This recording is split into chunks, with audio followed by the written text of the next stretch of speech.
This is Las Vegas Real Estate Now with local real estate expert Harvey Blankfeld. Where we want to educate you about our market, empower you to make wise decisions, and help you engage with our expert contributors. This market's is just a little bit nutty. Weird stuff's going on out there. Lots of weird stuff. Before the program, you were talking a little bit about some stories you had about sellers trying to pull some tricky stuff out there. What's going on with these guys? Well, in the market right now, with houses going on the market, receiving 25, 30 offers as soon as they hit the market, and then going under contract, and the seller realizing that 2 weeks later, 3 weeks later, hey, I could have got more money for this now because the market's still kind of really hot. Right. We've come across a few instances lately where the sellers are not performing.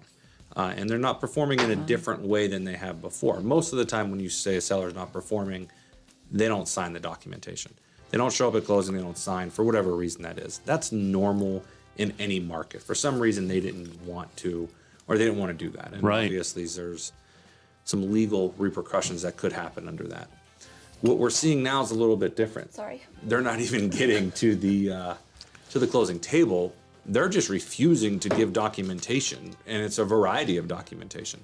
They're not paying for resale demands, the resale package for the HOAs. They're not paying for the demand statements because they know the lender needs that information, and if they don't pay for it, the lender can't perform, and now the seller is going to blame the lender, saying they didn't get their documentation done. Pretty underhanded, it's downright deceitful, and actually, in the contract there's terminology to say you can't unduly stall a transaction. Right. That's part of the contract. It says that in there. So you need to be timely on all of your stuff.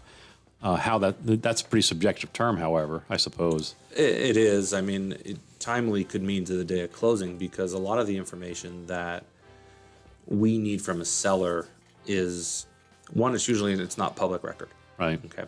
So once we have that, we have to review it from our title department. They're the ones who are requesting it. Got it.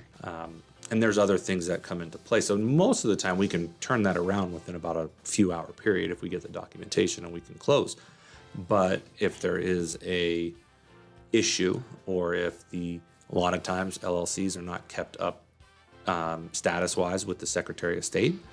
A lot of times trusts, somebody may have passed away and they didn't follow the guidelines of the trust when someone passes away. So there could be an issue that comes up once we get the documentation. But right now it is more imperative that if you're buying, selling a home, getting the documentation to escrow immediately. Danielle, you got a buyer and you can and escrow calls and says, hey, the seller's not providing this, that, or the other.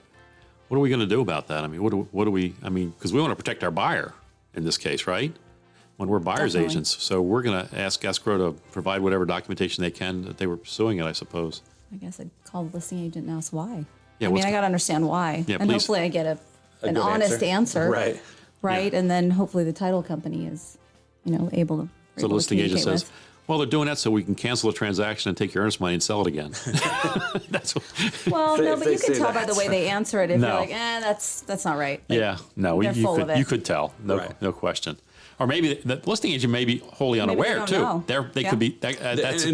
In most instances, I mean, They're wholly unaware of that. From an escrow standpoint, we don't always include the listing agent when we're asking for documentation from the not. seller, because it could be that listing agent doesn't want personal information from the seller. I don't. We don't. Right. Yep, So I don't. So No. they may not be aware. They should be looped in. Once there's a send an email, no response. Send an email, no response.